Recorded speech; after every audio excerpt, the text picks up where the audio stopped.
Antes de falar um pouco sobre a vida dos romanos, é importante falar sobre as origens dessa civilização, que abrangia metade da Europa, o norte da África e parte do Oriente Médio. Eles receberam diversas influências de diversos povos, principalmente dos gregos, e deles herdaram a filosofia, a arte, a política e suas leis. A criação de Roma ela é marcada pelo mito de Remo e Rômulo, duas crianças que foram jogadas no rio Tibre por seu tio Amulho para que ele pudesse usurpar o trono. Só que eles não morreram, pois foram salvos por uma loba que amamentou e cuidou deles. Logo depois os deixou com uma família de camponeses. Eles foram criados com essa família e logo quando tornaram-se adultos voltaram para a Alba Longa, que é a terra deles, e chegando lá eles mataram o tio, que é Amulho, que tinha usurpado o trono deles, e com isso eles reinaram. Só que no momento em que eles foram fazer marcações para as construções do reino, Remo não gostou, ele não concordou com o irmão Rômulo, e com isso Rômulo acabou assassinando Remo. E assim Rômulo tornou-se o primeiro monarca da história da Roma Antiga. Porém, essa explicação é mítica e contraposta a todas as pesquisas históricas e arqueológicas que apontam uma explicação bem menos heróica sobre as origens de Roma. Segundo a história, os latinos e sabinos se fixaram em determinado local e ali construíram uma fortificação. Com isso, eles começaram a montar uma espécie de cidade, de local. E com isso, eles passaram a viver ali. E daí surgiu Roma. Só que com um tempo depois, como eles estavam fugindo dos etruscos, porque estavam em guerra militar, no século 7 a.C., os etruscos foram para aquele local também. E ali formou-se a civilização romana.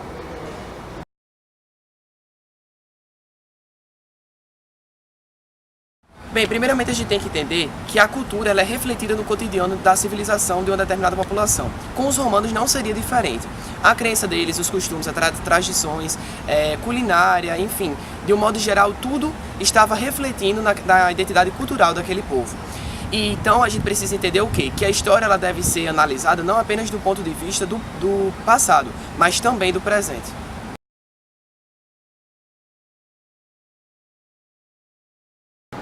Durante a Roma Antiga, a gastronomia consistia somente em vegetais e frutas, basicamente. Os romanos eles gostavam de alho, cebola, nabo, figo, romãs, laranja, peras, maçãs e uvas. Só que o prato típico de Roma era mingau de água conservada. Uma versão mais sofisticada levava vinho e miolos de animais. Somente os mais ricos comiam carne, geralmente de carneiro, burro, porco, ganso, pato ou pombo. Alimentavam os porcos com figo, para que a sua carne ficasse perfumada. E criavam os gansos de maneira especial para que com eles pudessem preparar os patês. Faziam também o mesmo com os frangos, alimentando-os com anis e outras especiarias. E como eram os alimentos? Com exceção dos alimentos do continente americano, que a gente já conhece, como por exemplo tomate, milho, batata, chocolate, entre outros, como feijão, massa e carne de vaca, que inclusive era um animal que era utilizado em trabalhos agrícolas e sacrifícios, os romanos eles empregavam na sua alimentação alguns dos mesmos alimentos que se usam hoje em dia. Por exemplo, o pus, que era um prato deles, tipo de lá, pão, carne, peixe, garum, condimentos, vinhos e outras bebidas.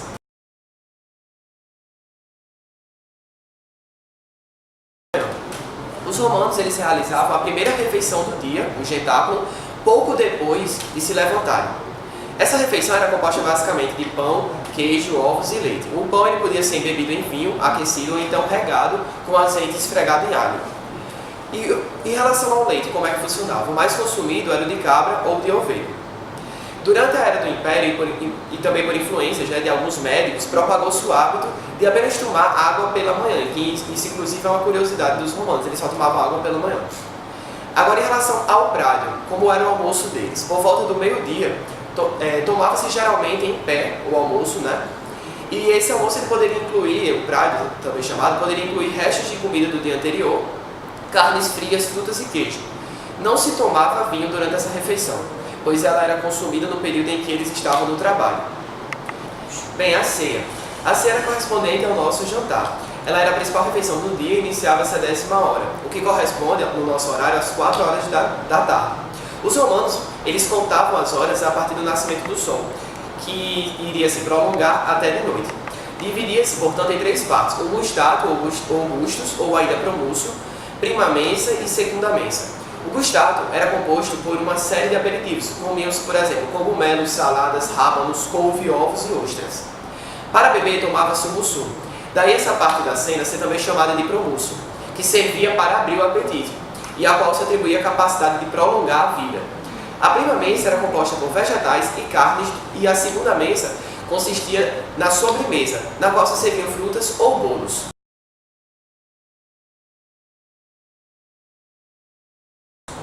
Bem, agora vamos falar um pouco sobre a importância das termas para os antigos romanos. Bem, a palavra em latim thermae é o termo usado pelos antigos romanos para designar os locais destinados aos banhos públicos, que era bastante comum em Roma. Os banhos públicos eles tinham diversas finalidades, entre as quais a higiene corporal, a terapia pela água com propriedades medicinais e ainda até a recreação.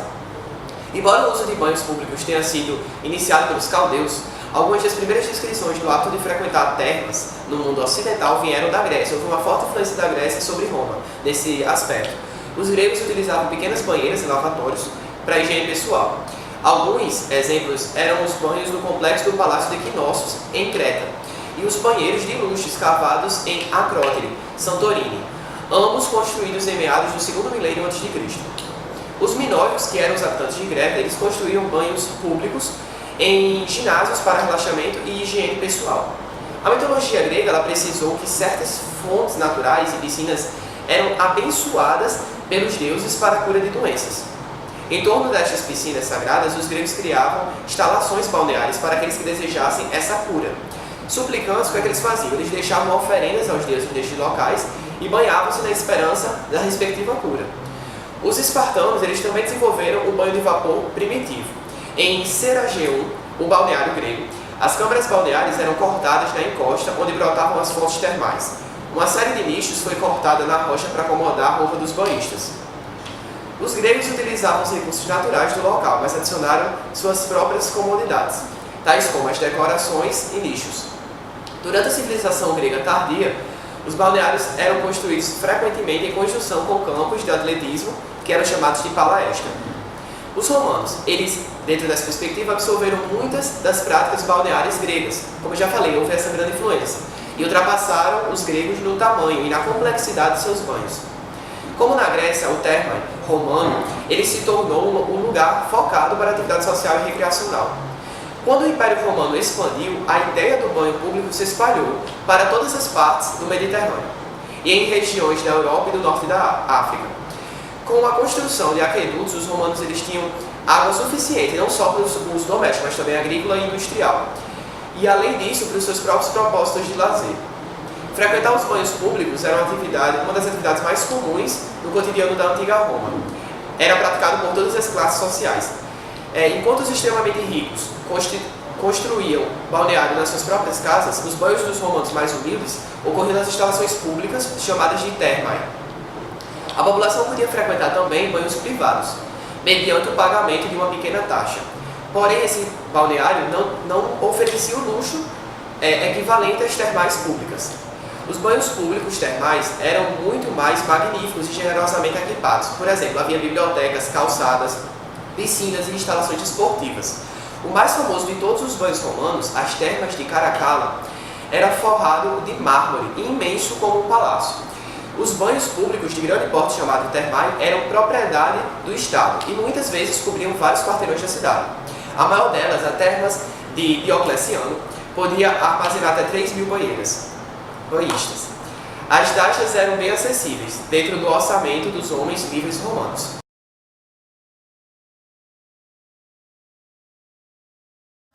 Nós tínhamos algumas partes que constituíam a moradia dos romanos. Primeiramente, a domus.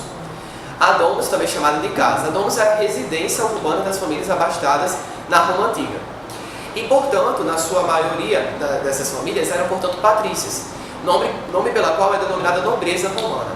Há também a domus da plebe, onde habitavam comerciantes e artesãos romanos, ainda que as suas residências não fossem grandes, suntuosas e tão sofisticadas como a dos patrícios. A domus dos patrícios era uma propriedade grande, sofisticada, luxuosa, geralmente em regiões residenciais em meio à cidade. A palavra deriva de dominus, nome por que eram designadas os chefes das famílias patrícias. Agora, outra parte que existia era a insulae, também chamada de insula. A insular era um tipo de habitação existente na antiga Roma. Distingue-se das domos por serem destinados à população mais desfavorecida.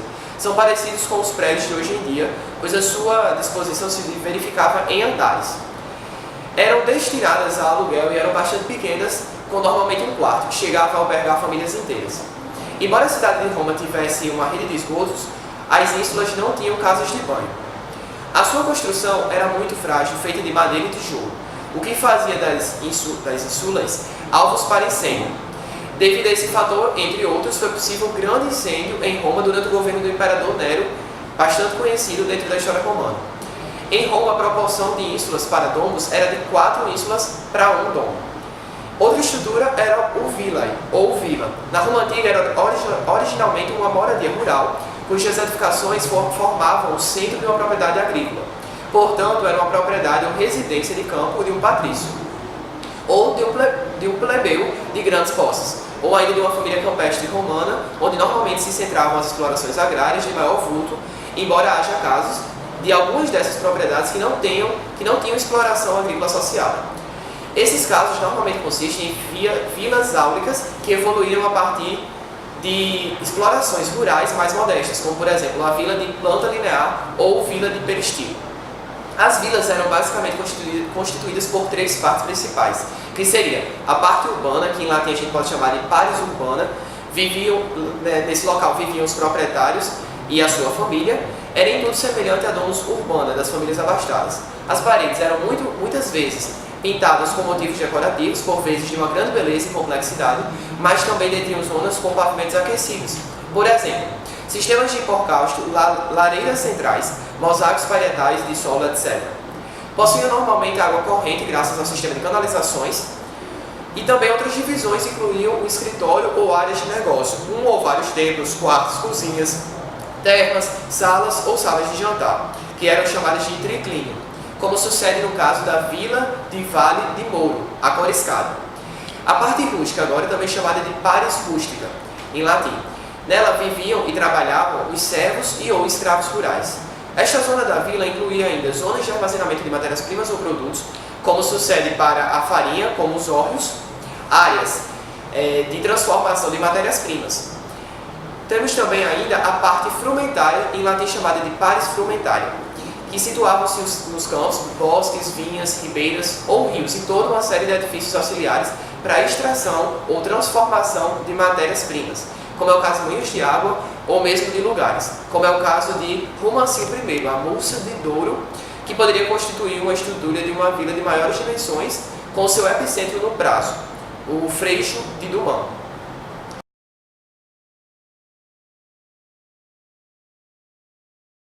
Iremos agora entender um pouco mais sobre o horário romano.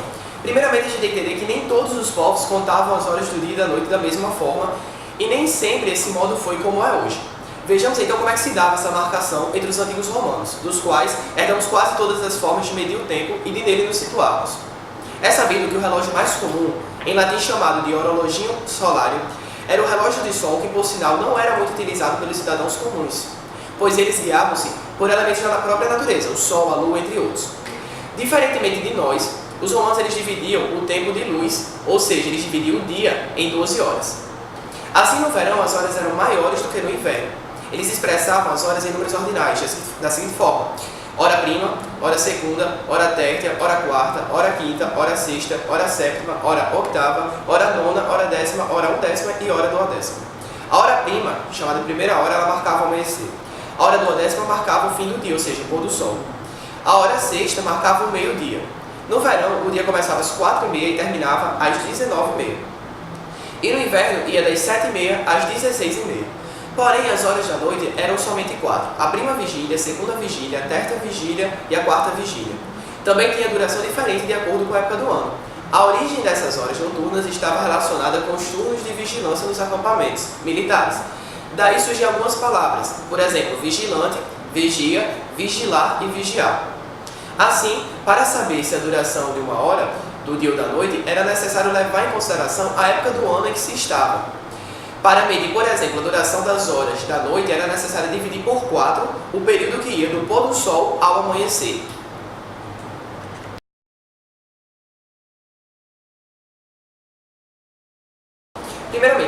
social em Roma durante o período da República era bastante tensa. Uma pequena parcela da população detinha muita riqueza, em consequência das guerras de expansão territorial e da exploração do trabalho escravo. Porém, uma grande maioria de romanos vivia na pobreza absoluta e com péssimas condições de vida nas cidades. Para conter os distúrbios sociais, o Estado romano então criou uma estratégia, que seria a política do pão e circo, que conforme o próprio nome já diz, o pão estaria associado à distribuição gratuita de trigo ou a preços baixos para a própria população pobre. Mas não eram todos os pobres que tinham esse acesso à fonte de alimentação. Apenas as pessoas inscritas nas chamadas de listas frumentárias. Era uma palavra que está relacionada à natureza do cereal que iria dar origem à farinha. Recebiam o trigo ou pagavam um preço baixo por ele. Mas como eram as condições da alimentação para a população mais humilde? Eram péssimas. A base alimentar era constituída por pão de péssima qualidade e de azeite. Mesmo assim, eram difíceis de serem adquiridos. Com a distribuição gratuita ou a preço baixo, o Estado romano ele pretendia justamente conter essas revoltas populares que ocorriam pelo acesso a alimentos. Quando a distribuição de trigo atrasava, era bastante comum a população se rebelar. Por outro lado, as classes mais ricas da sociedade realizavam grandes banquetes. Alguns podiam durar até 10 horas, sendo compostos por vários tipos de prato. As pessoas chegavam a vomitar para poder se aliviar, e assim conseguirem continuar comendo. Portanto, não é de se admirar que os pobres se revoltassem, se rebelassem contra isso. Outra medida utilizada pelos governantes romanos para evitar as rebeliões populares era o oferecimento de atividades de lazer gratuitas, referentes à palavra circo, da política que está sendo apresentada aqui. Um dos principais locais de apresentação era o Circo Máximo. Nele eram realizadas uma das diversões mais adoradas pelos romanos, que seria justamente as corridas de carros puxados por cavalos. Esses carros podiam ser as bigas, puxadas por 2 cavalos, ou as quadrigas, puxadas por 4 cavalos. Era também comum, nessas corridas, a ocorrência de acidentes. Outros eventos bastante prestigiados pela população romana seriam as manobras militares, as corridas de pedestres e as lutas dos gladiadores. Estas últimas, bastante famosas, ocorriam geralmente em anfiteatros, como o famoso Coliseu de Roma, que ainda está em pé até os dias atuais, sendo um importante ponto turístico de Roma. Os gladiadores eram o quê?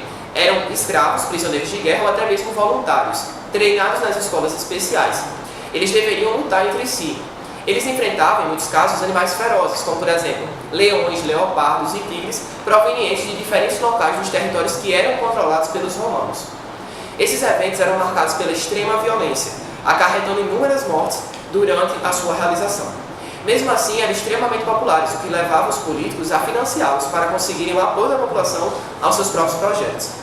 Portanto, a gente conclui que o pão e circo foi de extrema importância para se buscar uma estabilidade social naquela sociedade, na sociedade romana. Com ele, as classes dominantes buscavam controlar e conter os ânimos da população mais pobre, evitando dessa forma que as rebeliões se tornassem cada vez mais constantes.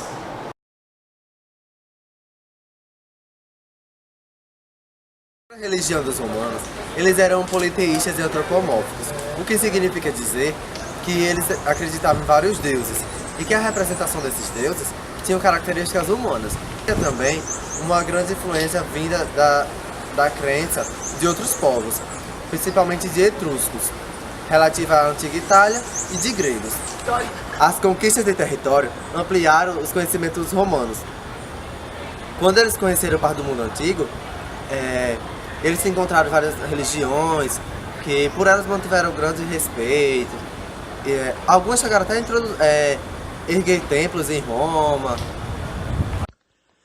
O panteão, que é um conjunto de divindades da religião politeísta, os romanos chegaram a adotar alguns dos deuses gregos, onde suas atribuições se mantiveram e seus nomes foram alterados para nomes latinos.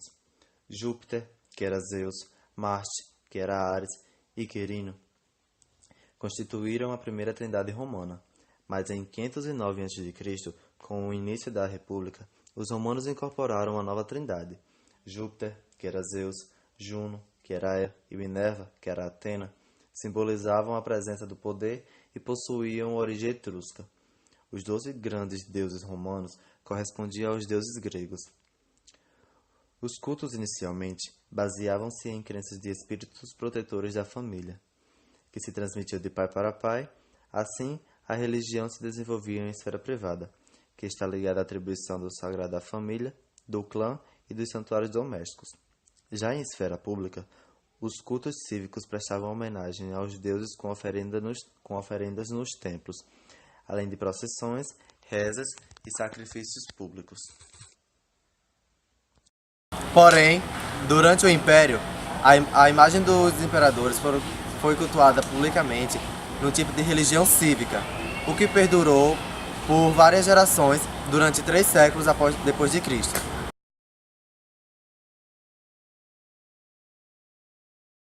Os romanos construíram diversas cidades que falavam diversas línguas, como o púnico, o céltico e o aramaico, mas dentre as principais estavam o grego e o latim, que deu origem às línguas neolatinas.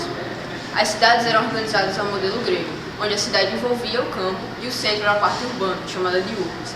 A urbis era cercada por muralhas e podia estar fisicamente longe das vilas ou dos campos, mas ainda assim a população a tinha como referencial, pois haviam pisos mosaicos e muros retratando cenas do cotidiano, como a luta de gladiadores. Muitas cidades tinham comércio como principal atividade econômica, mas os romanos ainda conservavam as atividades agrárias e pastoris.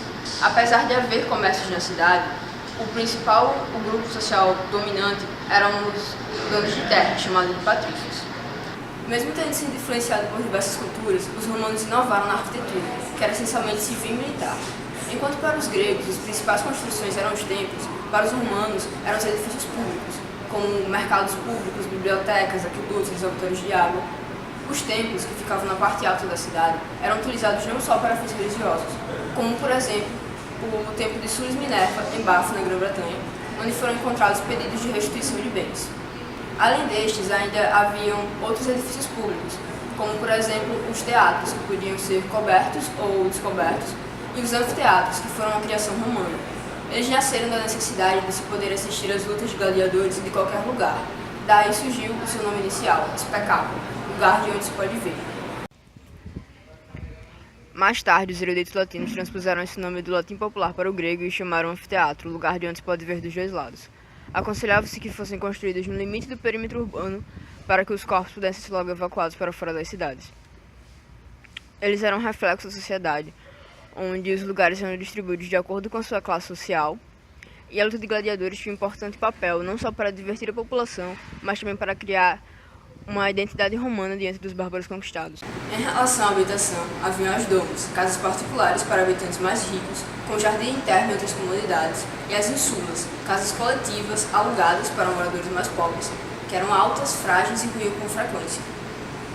Ao lado das estradas que davam acesso a urbes, em geral em tumbas, estavam enterrados os mortos, fora dos limites do Pomério, que era a fronteira da cidade, já que esta era destinada apenas para as pessoas vivas e desarmadas. Até os soldados eram proibidos de entrar armados dentro dos limites da cidade. Em termos legais, Roma existia dentro dos limites do Pomério. O que estava fora dele pertencia a Roma, mas não era Roma.